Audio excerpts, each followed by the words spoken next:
Por tanto dejará el hombre a su padre y a su madre y se unirá a su mujer y serán una sola carne. Y estaban ambos desnudos, Adán y su mujer, y no se avergonzaban.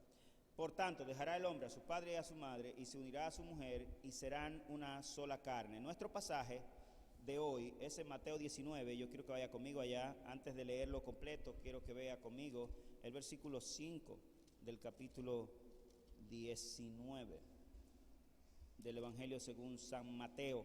Dice, y dijo, por esto el hombre dejará padre y madre y se unirá a su mujer y los dos serán una sola carne. Quiero que vaya conmigo al Evangelio según San Marcos capítulo 10, versículo 7 también, donde leíamos esta mañana. El Evangelio según San Marcos capítulo 10, versículo 7, dice, por esto dejará el hombre a su padre y a su madre y se unirá a su mujer y los dos serán una sola carne, así que lo que Dios juntó, así que no son ya más dos sino uno. Y por último quisiera que fuera conmigo a Efesios capítulo 5, versículo 31. Lo que quiero que vea es que en los tres pasajes que hemos leído exactamente la misma cosa. Y en este cuarto pasaje que vamos a leer, si mal no recuerdo, establece exactamente o dice exactamente las mismas palabras. Efesios capítulo 5, versículo 31, dice la palabra de Dios. Por esto dejará el hombre a su padre y a su madre y se unirá a su mujer y los dos serán una sola carne. Señor, enos aquí en esta mañana en tu casa. Tú sabes lo que somos, quiénes somos.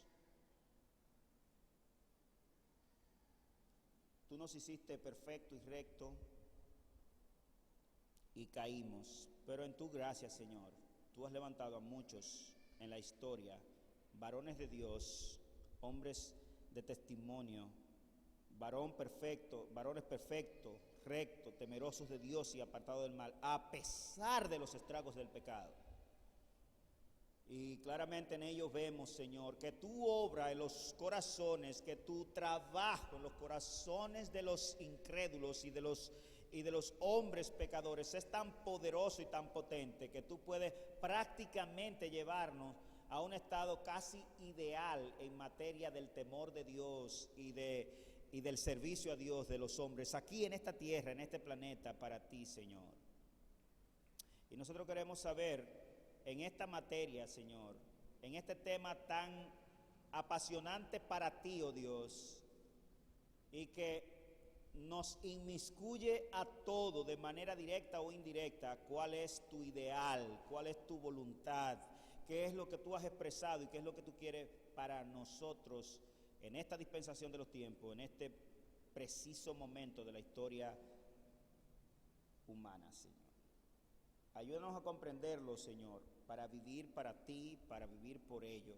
En los méritos de Cristo te lo rogamos en esta mañana. Amén.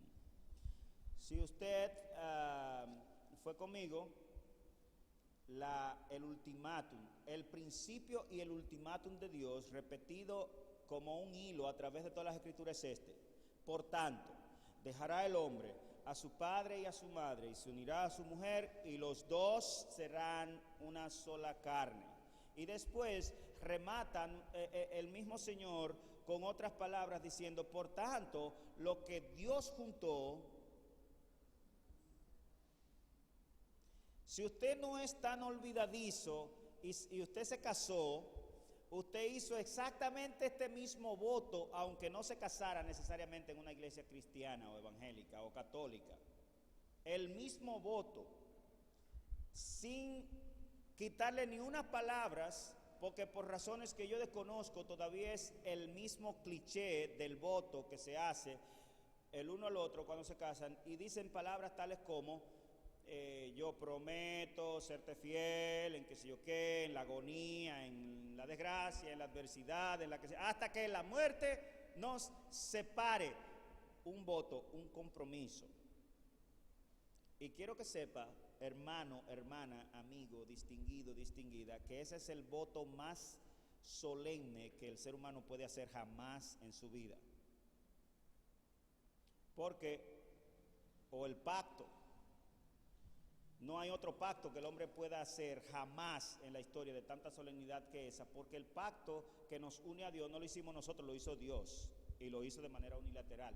Pero en cuanto a lo que se refiere a la vida en este planeta, el matrimonio es el pacto más sublime que jamás ser humano se haya imaginado. Pero déjeme decirle otra cosa, es un pacto, y no es un pacto que proviene de los hombres, sino es un pacto que proviene de Dios. Y yo quiero que leamos nuestro pasaje en esta mañana, en el que estamos fundados en esta mañana, que es el pasaje que seguía en nuestra serie del Evangelio según San Mateo, capítulo 19. Y yo quiero comenzar en el versículo 3. Voy a obviar los versículos 1 y 2 por razones de tiempo en esta mañana. Y dice: entonces vinieron a él los fariseos tentándole, esa palabra es clave, tentándole,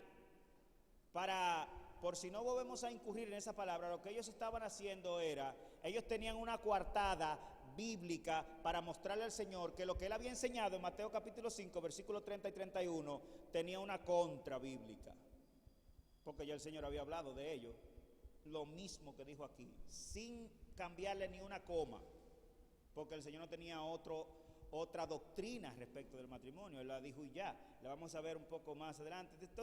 Entonces vinieron a él los fariseos tentándole, diciéndole: ¿es lícito al hombre repudiar a su mujer por cualquier cosa, por cualquier causa? Él respondiendo le dijo: ¿no habéis leído que el que los hizo al principio varón y hembra los hizo? Ese "no habéis leído" es una expresión un poco insultante.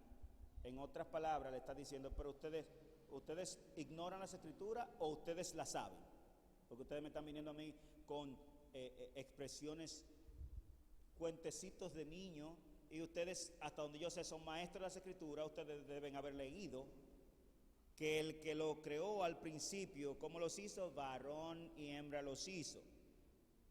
Y dijo: por esto el hombre dejará a su padre y a su madre y se unirá a su mujer, y los dos serán una sola carne. Así que no son ya más dos, sino una sola carne. Por tanto, lo que Dios juntó, no lo separe el hombre. Y le dijeron: ¿por qué pues mandó Moisés dar carta de divorcio y repudiarla? Él les dijo: por la dureza de vuestro corazón Moisés os permitió repudiar a vuestras mujeres, mas al principio no fue así. Y yo os digo que cualquiera que repudia a su mujer, salvo por causa de fornicación, y se casa con otro, adultera, y el que se casa con la repudiada, adultera. Le dijeron sus discípulos: si así es la condición del hombre, oiga la reacción de los discípulos que estaban con él, si así es la reacción del hombre, la condición del hombre con su mujer, no conviene casarse. Entonces él le dijo: no todos son capaces de recibir esto, sino aquellos a quienes es dado. Pues hay eunucos que nacieron así del vientre de su madre, y hay eunucos que son hechos eunucos por los hombres, y hay eunucos que asimismo se hicieron eunucos por causa del reino de los cielos. El que sea capaz de recibir esto, que lo reciba. ¿Cuál es el punto aquí? Aquí, en primera instancia, nosotros vemos una intención maliciosa de los más ortodoxos maestros del tiempo de Cristo. Eso es lo primero que vemos ahí. Una intención maliciosa, malintencionada de los ortodoxos, de los teólogos a quienes el pueblo respetaba en tiempo de Cristo. Pero ¿cuál era la coartada de ellos? ¿Cuál era la posición de ellos? Yo quiero que vaya conmigo a Mateo capítulo 5 para recordarte lo que Jesús había enseñado sobre el tema. Mateo capítulo 5, por favor, voy a leer desde el verso 27. Y Jesús aquí está interpretando la ley, o diciéndole cómo debieron interpretar la ley, lo cual no habían hecho. Se habían ido por otro lado, siempre se habían ido por el lado de los hombres, por el lado del corazón endurecido, por el lado del pecado, por el lado hasta diabólico. Miren en el verso 21 para que usted vea lo que le estoy diciendo. Ustedes oyeron que se dijo a los antiguos: no matarás, y cualquiera que matare será culpable de juicio. Pero yo os digo que cualquiera que se enoja contra su hermano será culpable de juicio. Mira el verso 27. Ustedes oyeron que fue dicho: no cometerás adulterio. Pero yo os digo que cualquiera que mira a una mujer para codiciarla, ya adulteró con ella en el corazón. Y ahí viene la famosa frase repetitiva en el Evangelio de Mateo de Cristo, de que si tu ojo derecho te es ocasión de caer, sácalo. Si tu mano derecha te es ocasión de caer, córtala. Pero mira, entonces, lo que él enseña aquí en el verso 31, también fue dicho: cualquiera que repudie a su mujer, dele carta de divorcio. Pero yo os digo que eso está mal, que eso es pecaminoso, que eso no está bien. Él dice: pero yo os digo que el que repudia a su mujer, a no ser por causa de fornicación, hace que ella adultere. Y el que se casa con la repudiada comete adulterio.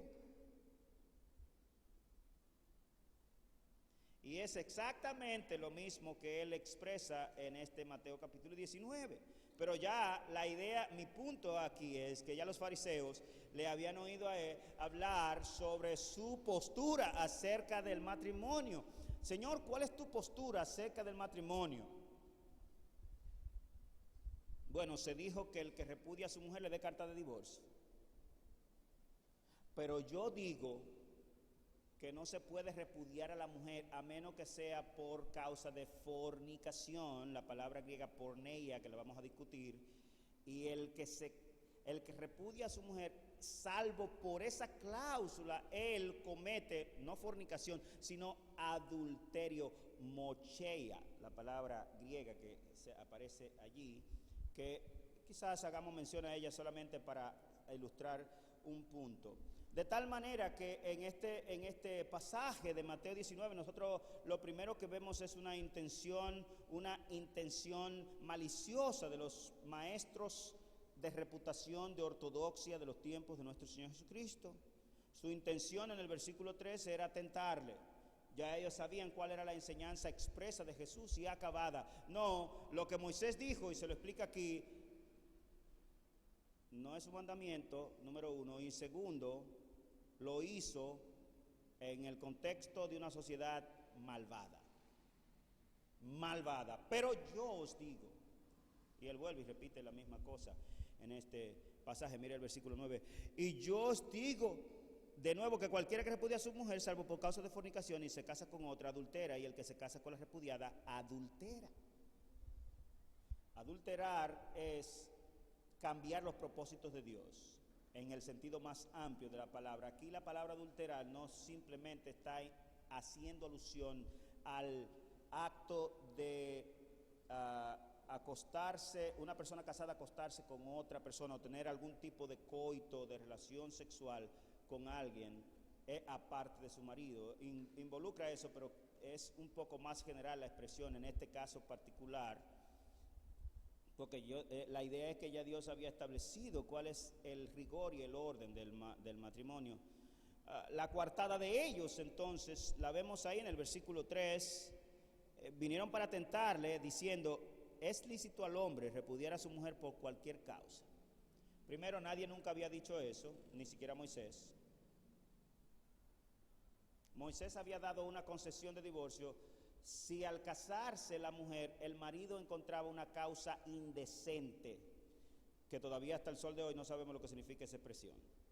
Pero la mayoría de intérpretes de las Escrituras han visto en aquella cláusula de Deuteronomio capítulo 24, versículo 1 y 2, un engaño sexual. Si es eso lo que significa, no sé. El punto es que aquí Cristo incluso está diciéndole un no a lo que Moisés dijo, parcial, y lo vamos a ver en breve. Pero no solamente hay una intención maliciosa, tienen una coartada, una carta debajo de la manga y dicen ellos: tú estás citando la Biblia, yo también. Mira, tú estás citando Génesis 2:24 y Génesis 1:27 y yo estoy citando Deuteronomio 24:1. Así que, Cristo, te atrapamos. Lo que tú dices y lo que yo digo son antagónicas las cosas. ¿Y sabe lo que Cristo dice en esta ocasión? Esto lo dijo Dios y lo estableció Dios. Eso lo permitió Moisés. ¿Qué es lo que tú estás diciendo, Señor, con que eso lo dijo Dios y esto lo permitió Moisés? Esta es la discusión de Cristo con los apóstoles. Juzgue usted a ver lo que él está diciendo, pero claramente él está diciendo: lo que Dios estableció, eso es. y no hay otra cosa. Y entonces, dime de esto, Moisés mandó, Cristo le dice, Moisés no mandó, Moisés permitió. Y claramente nosotros sabemos cuál es la teología de la permisividad. La permisividad no significa que algo es lo que Dios quiere o la voluntad de Dios, sino algo que se permite aunque sea infernal. En otras palabras, si usted mata a alguien, usted debe ser asesinado inmediatamente, ¿verdad? Ese es el mandamiento expreso de Dios. Sin embargo, acuérdense que hay algunas concesiones con relación al matar. El que esté libre de pecado, que sea el primero en tirar la primera piedra y matar al reo de muerte. De tal manera que no es un asesinato ojo por ojo y diente por diente, de persona a persona, sino que es algo que le compete a los jueces. Sin embargo, usted mató y nadie vio que usted mató, nadie se dio cuenta que usted mató, como el caso de Caín, por ejemplo, nadie excepto Dios. La palabra de Dios establece que el que a hierro mata, a hierro muere. Si usted mata, debe morir irremisiblemente. Sin embargo, ¿qué hizo Dios con Caín? Que mató a su hermano. No lo mató, lo dejó tranquilo. ¿Y qué ha hecho Dios mismo con millones de casos de hombres que han asesinado a otro y que nadie nunca se ha dado cuenta? Y que quizás hasta se han dado cuenta. Simplemente el Señor Dios lo deja caminar, lo permite. Ese es el punto. No es que esté bien, es que lo permite.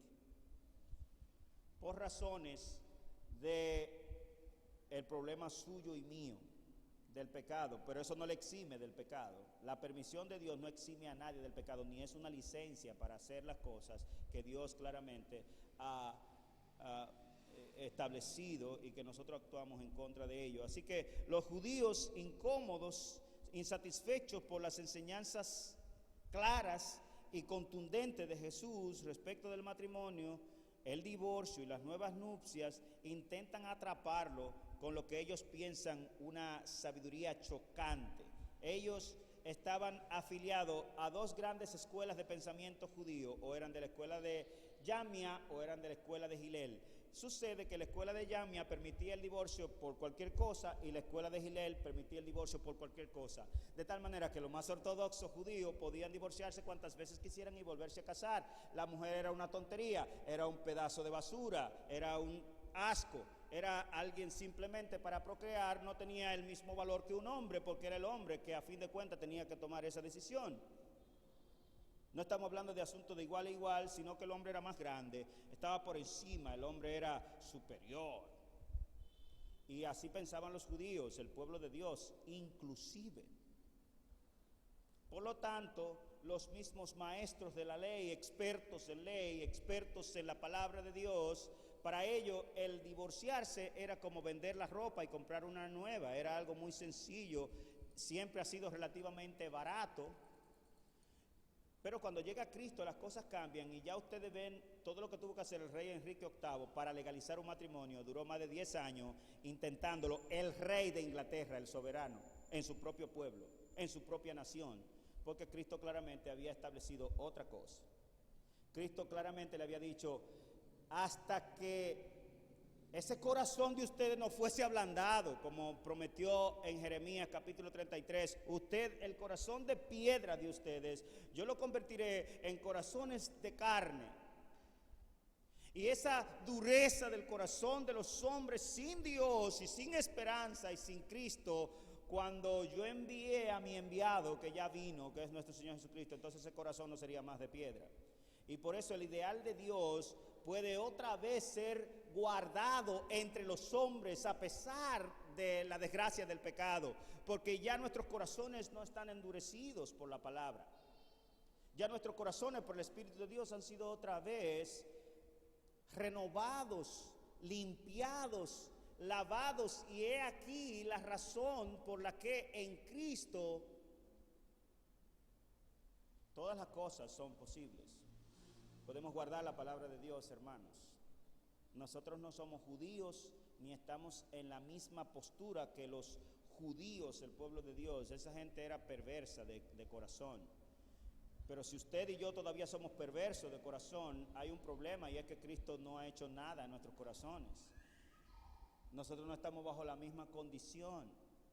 Por eso las estadísticas de divorcio y nuevas nupcias entre los cristianos me preocupan, y es porque aparentemente se ha ido, no aparentemente seguro, se ha ido otra vez olvidando del mandamiento de Cristo respecto de este asunto, y hemos vuelto a la ley de Moisés y a lo que los judíos creían y a lo que han establecido los hombres justo después de este mismo momento histórico de aquel divorcio legal de Enrique VIII, rey de Inglaterra, para lo cual tuvo que dividirse de Roma y volverse protestante. Así que no toda la historia del protestantismo es sana, sino que hay muchas cosas oscuras en el trayecto. Una segunda cosa que nosotros vemos en nuestro pasaje es la clara enseñanza de Jesús sobre el matrimonio, vuelta a traer. Fíjense que Cristo pudo haberle dicho allí a los fariseos, pudo haberlo avergonzado si hubiera querido. Miren, ustedes, lo avergonzó en cierto modo porque le dijo, ustedes no han leído, ustedes son ignorantes de las escrituras son claras, lo que Dios estableció, mírenlo ahí, se lo repito otra vez, aquí está. Pero el Señor los trató con mucha amabilidad. Lo que ya Jesús había declarado, lo vimos en Mateo 5, 27 al 32, ustedes oyeron que se dijo, cualquiera que repudie a su mujer, dele carta de divorcio, pero yo, la autoridad, Dios, el Señor de señores y el Rey de reyes, os digo que eso está mal, que eso fue una permisión para que no se extinguiera el pueblo, es la idea. Se iban a comer unos a otros si Moisés no legisla en ese orden. Y lo que aparentemente pasaba en Deuteronomio capítulo 24 era que cuando un hombre se casaba con alguien y no podía tener hijo, él se divorciaba de la mujer para que aquel se casara con ella, la dejara embarazada, se divorciara otra vez y él la volviera a recuperar para atrás. Esa es la intención que subyace en Deuteronomio capítulo 24. Y Moisés legisla al respecto. Miren qué tigraje.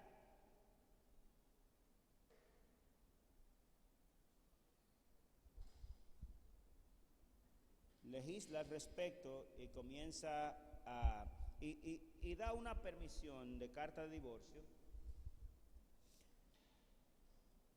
Su respuesta, la respuesta de Cristo ahora apela al principio. Fíjense que en aquella ocasión él simplemente dijo, yo os digo, con su autoridad. Ahora él le dice, pero vayan conmigo a Génesis capítulo 2, verso 24 si ustedes quieren. Vayan conmigo a Génesis capítulo 1, verso 27 si ustedes quieren. Y eso es lo que él hace en el versículo 4. Dice, él respondiendo les dijo, ¿no habéis leído que en el principio, el que lo hizo al principio, varón y hembra los hizo?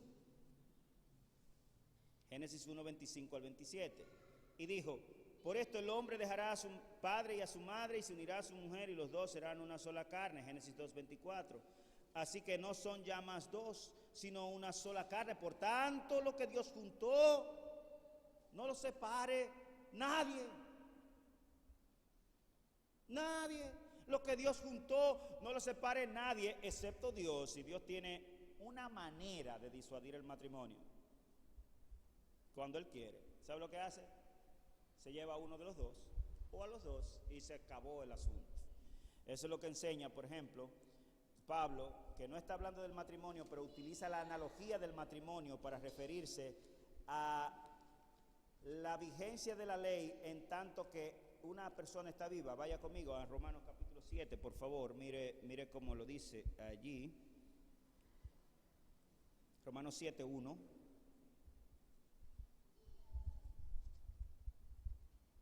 Búsquelo, por favor.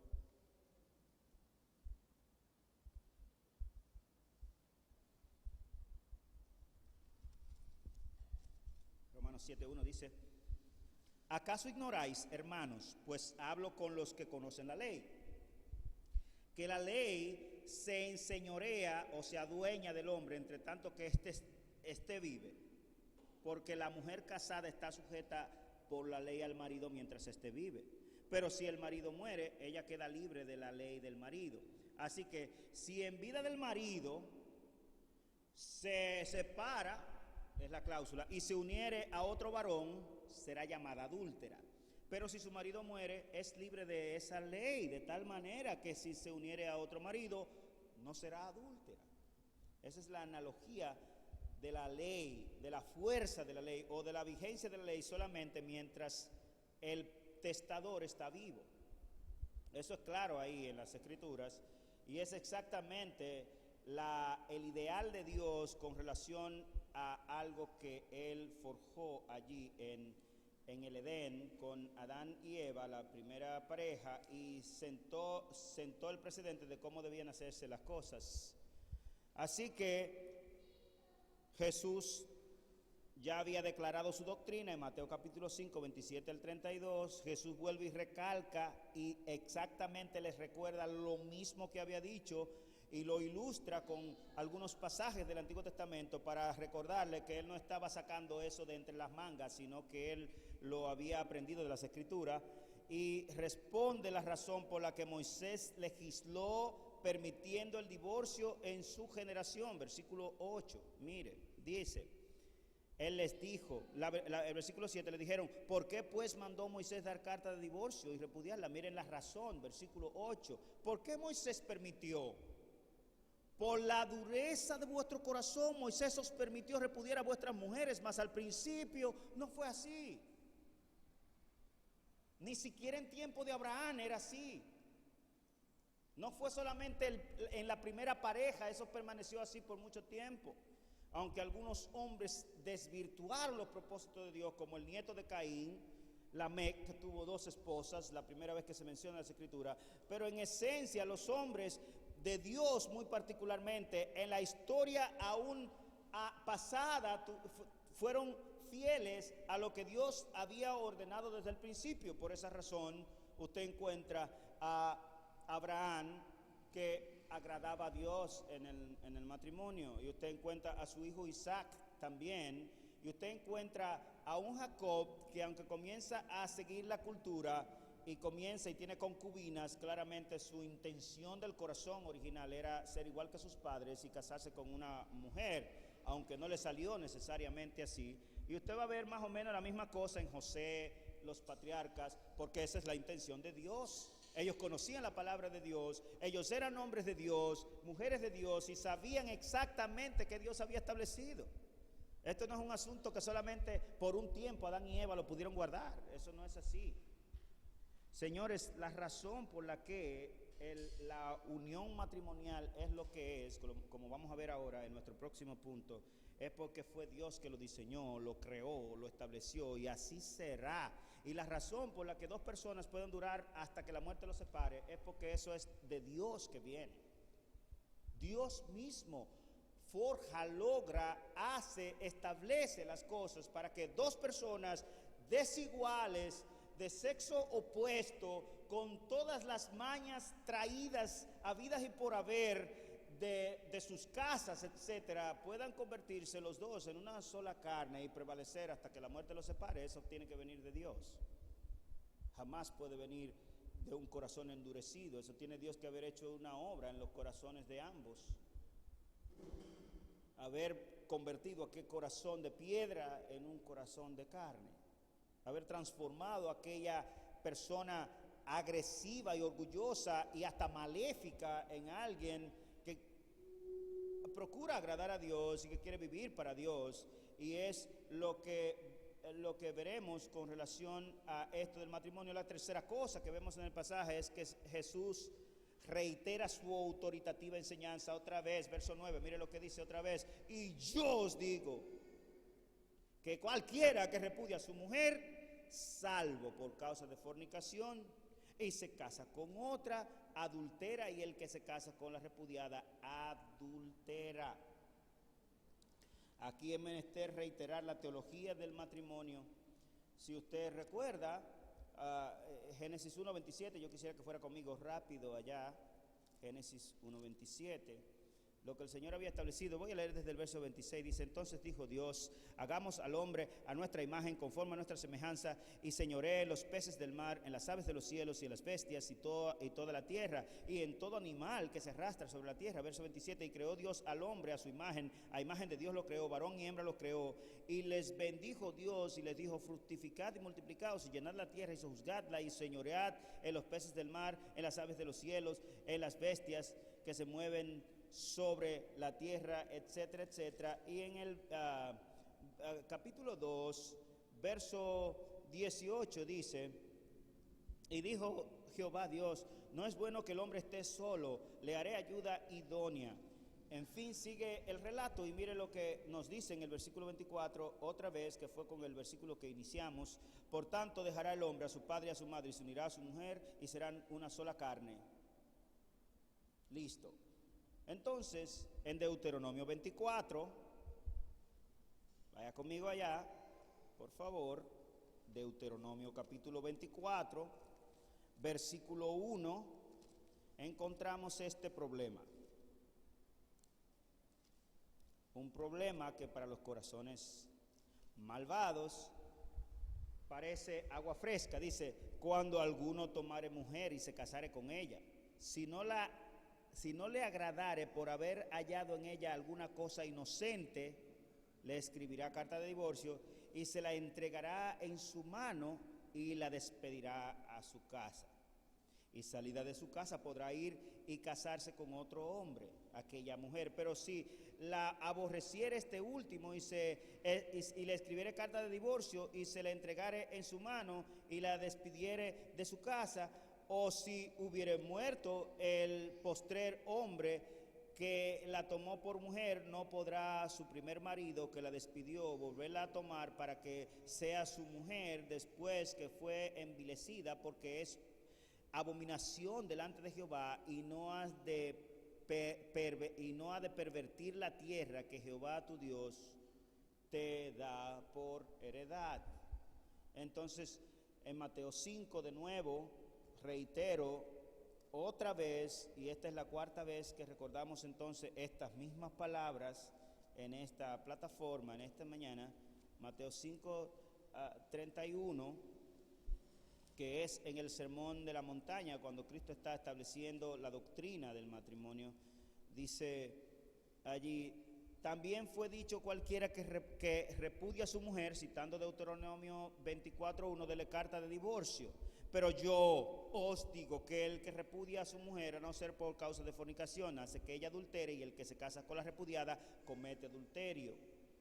En Mateo 19 ya lo vimos, pero mire cómo lo escribió el evangelista Lucas, capítulo 10, lo leímos esta mañana, Marcos capítulo 10, versículo 1 al 12, la misma porción que aparece en Mateo 19, pero aquí está sin la famosa cláusula de sección, a no ser por, que por cierto, esa cláusula es lo que queremos explicar en nuestro último punto. Y dice: levantándose de allí, vino a la región de Judea, al otro lado del Jordán, y volvió al pueblo a juntarse a él, y de nuevo les enseñaba como solía. Y se acercaron los fariseos y le preguntaron para tentarle si era lícito al marido repudiar a su mujer. Él respondiendo les dijo: ¿qué os mandó Moisés? Ellos dijeron: Moisés permitió dar carta de divorcio y repudiarla. Y respondiendo Jesús les dijo: por la dureza de vuestro corazón nos escribió este mandamiento. Pero al principio de la creación, varón y hembra los hizo Dios. Por esto dejará el hombre a su padre y a su madre, y se unirá a su mujer, y los dos serán una sola carne. Así que no son ya más dos, sino uno. Por tanto, lo que Dios juntó, no lo separe el hombre. En casa volvieron los discípulos a preguntarle de lo mismo, y les dijo: cualquiera que repudia a su mujer y se casa con otra, comete adulterio contra ella. Y si la mujer repudia a su marido y se casa con otro, comete adulterio. Mire conmigo, por favor, el pasaje de 1 Corintios capítulo 10, donde Pablo legisla o les escribe a los hermanos que le preguntaron del mismo tema, y Pablo les responde de la siguiente manera. Yo quiero comenzar en el versículo 7 del capítulo 10. Mire cómo dice. Versículo 6. Mas estas cosas sucedieron como ejemplo para nosotros, para que no codiciemos cosas malas como ellos codiciaron. Perdón, capítulo 7, versículo 10. Yo estaba cruzado. Capítulo 7, verso 10. Pero quiero leer el versículo 8. Digo pues a los solteros y a las viudas que bueno les fuera quedarse como yo. Pero si no tienen don de continencia, cásense, pues mejor es casarse que estarse quemando. Verso 10. Pero a los que están unidos en matrimonio, mando, no yo, sino el Señor, que la mujer no se separe del marido. Y si por si acaso se separa, debe quedarse sin casar o reconciliarse con su marido de nuevo, y que el marido no abandone a su mujer. Verso 12. Y a los demás, yo digo, no el Señor, si algún hermano tiene mujer que no sea creyente y ella consiste en vivir con él, no la abandone. Y si una mujer tiene marido que no sea creyente y él consiente en vivir con ella, no la abandone, porque el marido incrédulo es santificado en la mujer y la mujer incrédula en el marido, pues de otra manera vuestros hijos serían inmundos, mientras que ahora no, son santos. Pero si el incrédulo se separa, sepárese, pues no está el hermano o la hermana sujeta a servidumbre en semejante caso, sino que a paz nos llamó Dios. Y ese versículo no tiene nada de chistoso ni de extraño, porque Pablo lo que está diciendo allí, si se divorciaron de ti, ¿qué tú puedes hacer?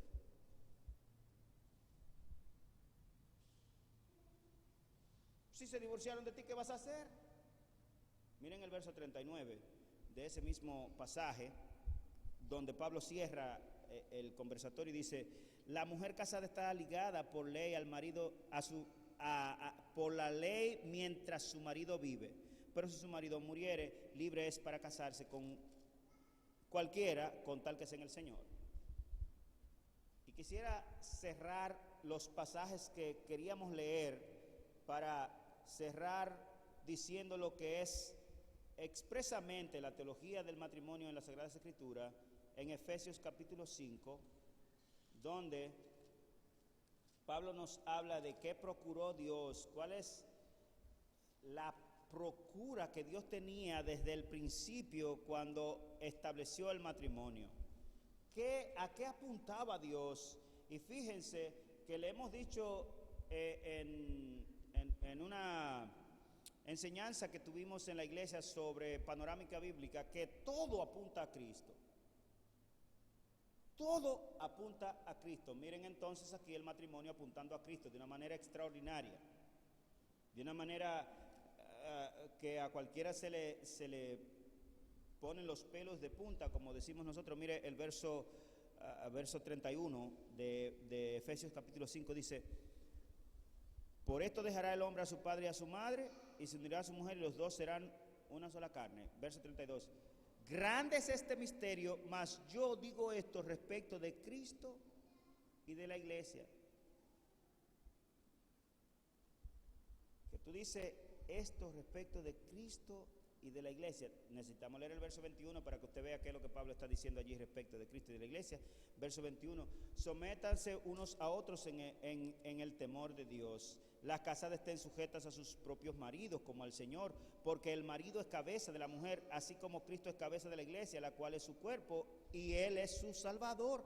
Así que, como la iglesia está sujeta a Cristo, así también las casadas lo estén a sus maridos en todo. Maridos, amad a vuestras mujeres, así como Cristo amó la iglesia y se entregó a sí mismo por ella para santificarla, habiéndola purificada en el lavamiento del agua por la palabra, a fin de presentársela a sí mismo una iglesia gloriosa, que no tuviera mancha ni arruga ni cosa semejante, sino que fuese santa y sin mancha. Así también los maridos deben amar a sus mujeres como a sus mismos cuerpos. El que ama a su mujer a sí mismo se ama, porque nadie aborreció jamás su propia carne, sino que la sustenta y la cuida, como también Cristo a la iglesia, porque somos miembros de su cuerpo, de su carne y de sus huesos.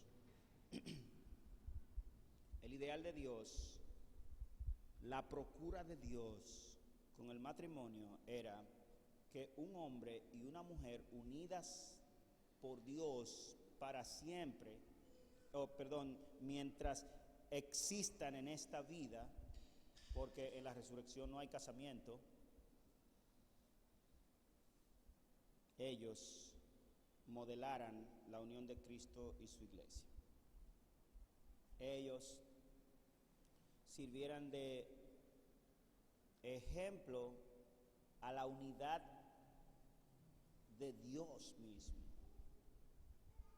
Ellos sirvieran de ejemplo de una unidad perfecta. Ese es el ideal de Dios. Eso es exactamente lo que Dios procuró en aquella ocasión cuando diseñó el matrimonio. ¿Qué dice Dios entonces con las cosas que nosotros hemos metido en el matrimonio? Matrimonio gay, divorcio, nuevas nupcias, poligamia. Dios no acepta ninguna. Y punto. Pero usted sabe, el problema no es de Dios. Usted no puede atribuirle un problema suyo ni un resultado de su pecado a Dios. Nunca, nunca tal haga. Yo tengo un escritor aquí, sociólogo, que me asusté porque él establece exactamente eso y le carga a Dios esos problemas, sustentado en la cláusula de excepción. Pero también tengo otros, como Wayne Mack, lo recomiendo, Fortaleciendo el Matrimonio, cómo conseguir la profunda unidad matrimonial. Él es reformado y es uno de los pocos reformados que yo he visto que entiende que el matrimonio Dios lo hizo hasta que la muerte lo separe. Después ningún otro de los reformados cree en eso, tan desquiciado. Y este también, el mejor libro que yo he leído sobre este tema, el mejor, ni una coma de desperdicio en lo que a mí respecta, es El Pacto Matrimonial de John Piper. Lo mejor que existe en el planeta, que hayan escrito gente, hasta donde mi juicio me alcance, es este. Y este no es malo, no lo conozco en español. Hasta la muerte, del doctor, se llama Joseph Webb, consejero matrimonial, tiene un ministerio de matrimonio, tiene 2 doctorados y hasta la muerte. Y Grant, un pastor bautista, Casados por el Libro, y en el cual establece, entonces, el libro no nos permite otra cosa. Algunos de los libros que tengo, yo he leído sobre ese tema probablemente a 15 o 20 diferentes autores. No están de acuerdo todos ellos, pero ni siquiera los ortodoxos. Sin embargo, yo quiero arribar a una conclusión teológica con relación a lo que entendemos nosotros que es el matrimonio a fin de cuentas. Y el matrimonio es una creación de Dios antes de la proliferación de las razas y antes del pecado. Antes que hubiera más de 2 personas en el planeta, Dios crea la unión matrimonial. Y tiene muchas cosas místicas que no son tan místicas, porque ciertamente en algunos actos del matrimonio se concretan parcialmente, y es que Dios estableció que 2 personas se convierten en uno. ¿Puede usted entender cómo 3 personas son uno? No. Bueno, mire un matrimonio. Un matrimonio fiel a Dios, un matrimonio sagrado. Eso es exactamente como las 3 personas de la Trinidad son una, de la divinidad son uno. Dios tenía intención con esa unión. El pecado vino, el pecado comenzó los estragos, pero hermano, Dios tiene el poder para preservar a sus santos y para guardarlos a sus santos en unidad hasta que Él retorne o hasta que la muerte los separe. La unión y fusión de Dios en uno, eso es lo primero que nosotros vemos en estos pasajes. Lo que Dios unió, juntó, pegó, es la expresión hebrea que aparece allí, dice el doctor Webb, que es una palabra, la palabra que se usa para pegar con asfalto, con brea, ligar, como pegar con cemento. Dos en uno. Otra cosa es que es el más sublime de los pactos que jamás haya podido ver hombre alguno. El más sublime es dos personas de sexo opuesto frente a la divinidad, consagrándose el uno al otro para compartir todo lo que poseen, sin excepción ninguna, hasta que uno o los dos mueran. Yo quiero que usted interiorice en cuál es la intención de Dios, no tanto mostrando el acto mismo del casamiento, sino que procura Dios que nosotros veamos de Dios y que veamos de Cristo y de su iglesia en el matrimonio. Dios tiene una coartada grandísima con esto. Dios tiene un plan extraordinario con esta creación que claramente es de las primeras que Satanás trata de alterar. Y sigue. Y él no descansa. Y si hubiera tiempo y fuera la intención de mostrarle la desgracia estadísticas del divorcio, es lo más horrible que le ha pasado a la raza humana en toda la historia, es exactamente que haya acontecido el divorcio o la separación de lo que Dios ha unido. No solamente por el dolor, como dice John Piper explicando en su libro, el dolor que no tiene comparación, que sufren ambos en la pareja, aún el sinvergüenza, irrecuperable, jamás se borra, jamás deja de haber lágrimas y de una sensación de frustración y de dolor, no solamente de las partes involucradas, sino de la prole, si hubo, de los hijos, jamás se curan, de hasta demencia, salen hasta locos muchísimo. Problemas de toda clase. Por lo tanto, no solamente el Señor y Dios tienen una solución de sanidad a la desgracia que ha causado el pecado, y muy especialmente en este orden tan sagrado y tan exclusivo que Dios ha establecido desde el principio, sino que Él quiere ciertamente sanar a los que son reo de esa maldición del diablo y de los hombres. Dios es el único administrador legítimo de la unión matrimonial. Lo que Dios juntó, no lo separe ningún ser humano. Cuando un juez hace un acto de divorcio, él está ocupando el papel de Dios. Cuando una mujer decide divorciarse de su marido, ella está ocupando el papel de Dios. Cuando un hombre decide divorciarse de su mujer, ellos simplemente se están convirtiendo en Dios. Ellos están haciendo Dios, porque es una prerrogativa de Dios. Es como la vida la administra Dios exclusivamente. Cuando una persona se toma la prerrogativa de quitarle la vida a otro, él se está convirtiendo en Dios, él se está haciendo Dios, y eso tiene consecuencias fatales. Fatales. Cuando usurpamos el papel de Dios y la autoridad de Dios y la tomamos en nuestras manos, las consecuencias son imborrables. Algunas de ellas son fatales, algunas de ellas son consecuencias condenatorias, inclusive. La unión es de por vida, bajo sentencia fatales.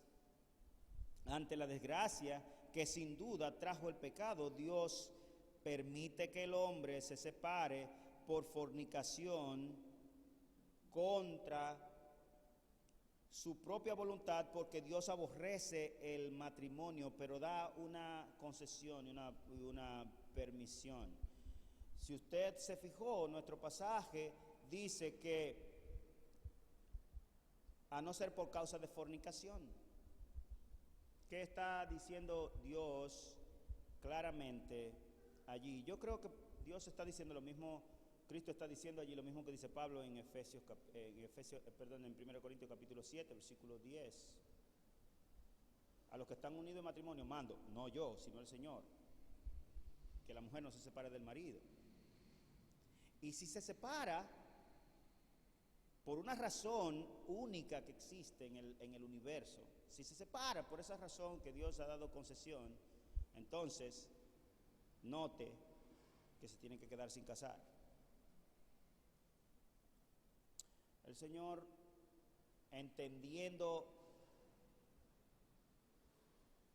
la desgracia del pecado, a una mujer que está siendo traicionada, que está siendo, o viceversa, que está siendo engañada, que está siendo, como el caso de una señora que estaba casada con hijos, y de repente descubre que su esposo le está siendo infiel con otro hombre y que no la quiere, y se le va de la casa y la deja.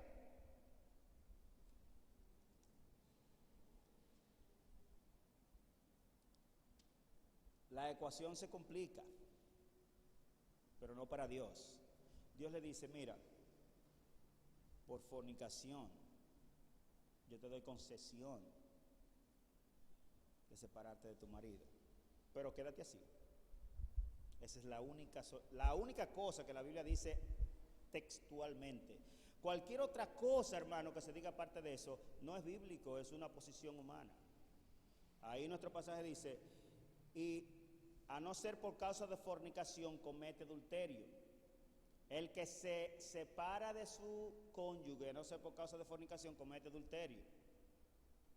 Y si es por fornicación, entonces no comete adulterio, pero tiene que quedarse así. No hay una segunda cláusula ni una segunda opción. ¿Y de dónde usted saca eso? 1 Corintios capítulo 7, versículo 10, donde Pablo está explicando la misma cosa, porque le preguntaron la misma cosa, y él dice, mando, no yo, sino el Señor, que si la mujer se separa del marido, ¿por cuál razón, Pablo? Por la única razón permitida, quédese sin casar.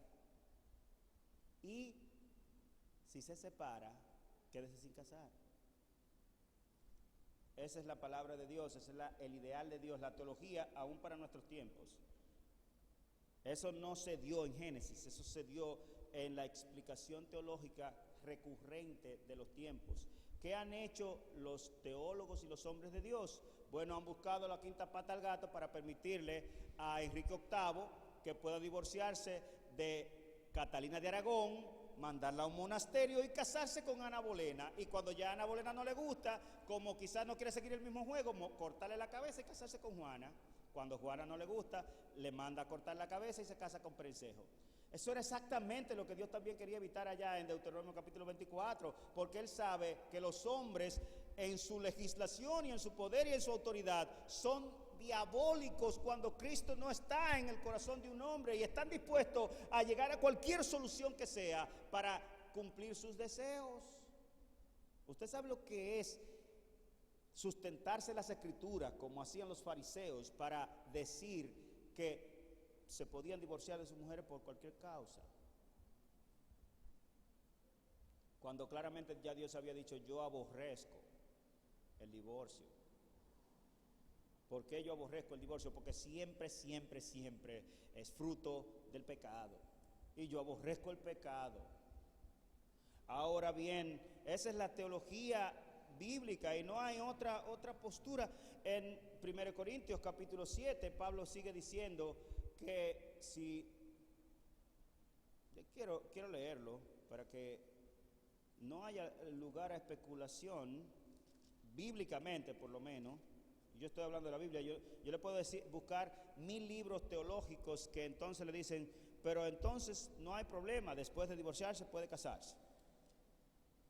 Pero la Biblia dice, de nuevo, 7:10, pero a los que están unidos en matrimonio mando, no yo, sino el Señor, que la mujer no se separe del marido, y si se separa, quédese sin casar, o vuelva de nuevo con su marido, y que el marido haga lo mismo. Verso 12, y a los demás, yo digo, no el Señor, si algún hermano tiene mujer que no sea creyente y ella consiente vivir con él, no la abandone. Viceversa, tampoco, porque el marido incrédulo es santificado en la mujer. Verso 15, pero si el incrédulo se separa, si te dejaron, es la pregunta. ¿Qué vas a hacer tú? Te dejaron. ¿Y qué debo hacer? Quedarse así. Eso es lo que dice el versículo 10. Porque el que incurre en transgresión es el desertor. Y quien está en falta delante de Dios, incluso bajo juicio condenatorio y reo de la ira de Dios, es el desertor. No el que fue abandonado, por la razón que sea. ¿Y qué debe hacer alguien que fue abandonado? Bueno, si tú eres inteligente, leyendo 1 Corintios capítulo 7, Pablo dice que el que no está ligado a marido puede servir mejor a Dios. Ahora mira, para cerrar nuestra plática en esta mañana, que no estamos aquí inventando con este asunto. Y de nuevo, no es una postura del pastor. Ya les recomendé algunos libros de hombres de Dios. El de Wayne Matt es una tesis y el libro de Piper es un libro muy consultado al respecto, aunque la mayoría de gente no está de acuerdo. No son problemas de él, ni mío tampoco. Capítulo 19 de Mateo, mira la reacción de los discípulos por este asunto. Dice, verso 10, y le dijeron sus discípulos, sí, así es la condición del hombre con su mujer, no conviene casarse. ¿Cómo que no conviene casarse, Pedro? ¿Cuál es el problema tuyo con el casamiento? Si a mí me dieran otra vida, yo me casaría de nuevo. Amén. Claro, me gustaría que fuera una mujer como la que tengo, no una loca que me complique las cosas. Pero bueno, el Señor es que tiene control de esas cosas. Si así es la condición del hombre, bueno, al hombre le conviene no casarse. Al hombre le conviene no casarse. Y Cristo le dice, algunos lo pueden aguantar y otros se dedican a no casarse para agradar a Cristo. Hay tres casos. A uno que lo obligan los hombres a ser eunuco, otros que se hacen eunuco ellos mismos y otros a quienes Dios hace eunuco. Leyendo a Richards en ese tema, él está hablando de que el eunuco es alguien que se casó y que después decide, no tiene nada que ver, Señor, mire, algunos nacen eunuco. Yo leyendo ese tipo, yo dije, ¿qué clase de exégesis es que hace ese individuo? Claro, es un sociólogo, no es ni siquiera teólogo, pero escribe en libros y la gente queda confundida. Mire cómo dice, versículo 11, entonces él le dijo, no todos son capaces de recibir esto, sino aquellos a quienes es dado. Pues hay eunucos que nacieron así del vientre de su madre, otros son hechos por los hombres en el tiempo, quizás pequeño, lo que sea, como el caso de los eunucos en el imperio griego y romano, que estaban para cuidar a las reinas y criar a los hijos de los reyes, los hacían eunucos desde pequeño. En otra palabra, le castraban los testículos para que no tuvieran deseo sexual y pudieran ser así confiables para cuidar niñas, para cuidar princesas, etcétera, etcétera. Y hay un tercer grupo y otros se hacen eunucos por causa de Cristo. En otras palabras, que aunque no lo son, ellos deciden consagrarse por la causa de Cristo a vivir vidas consagradas al reino de Dios. Eso yo no lo veo. Hace como 100 años que estoy viviendo en esta tierra y yo nunca he visto a nadie que me haya dicho, yo me consagro a la causa de Cristo, aunque haya fracasado 5 veces. Porque parece que el reino de Dios y la causa de Cristo y la obra de Dios no son de tanta altura y comienzan a preocuparse y a volverse locos por la próxima persona con la que me voy a casar. Y comienzan a soñar y todo eso. Y nunca he visto a nadie en mi alrededor que haya decidido usar la frustración que le tocó con un mal hombre o una mala mujer para dedicarse por el resto de sus días a agradar a Cristo, el cual paga mucho mejor.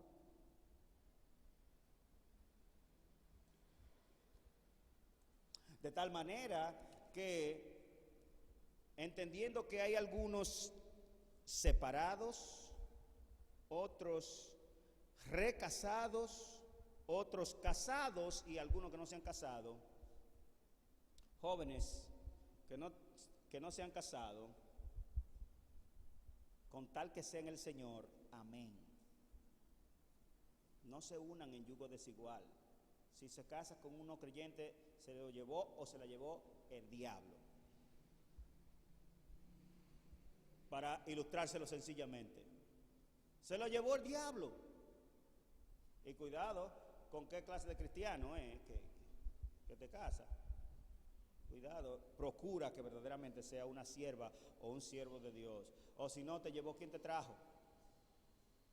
No emprendas el más sublime de los oficios y de las relaciones que Dios haya establecido entre los hombres con un cualquiera indigno.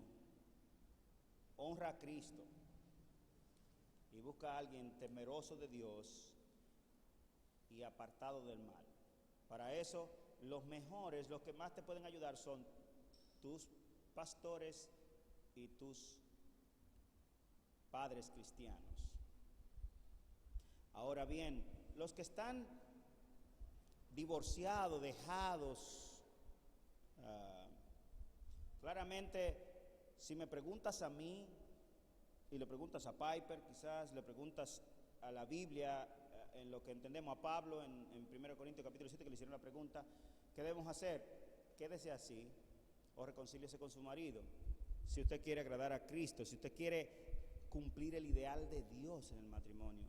Pero déjame decirte lo siguiente, el hecho de que hayas sido maltratada, abusada o abusado, abandonado, tirado, dejado, que no te hayan dado el valor que te debieron dar, eso es razón suficiente para que tú veas el problema que hay en esta vida cuando una unión es con alguien que no conoce al Señor.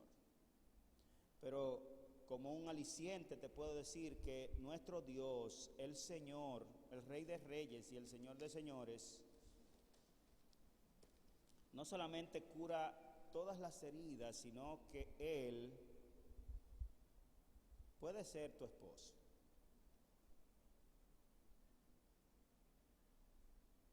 La iglesia es su novia y tú eres su iglesia, y yo te aseguro que en Él no hay frustración. Si te dedicas a Cristo y al reino de Cristo y a vivir para Cristo, como lo hicieron algunas mujeres en la Biblia algunas mujeres enviudaban jóvenes de menos de 40 años y dedicaban el resto de sus días para agradar y servir a Dios y para dedicarse a ser misioneras y todo eso. Y Pablo las elogia cuando le escribe la carta a Timoteo y también le dice, y si alguna rompe el pacto que hizo con su Dios,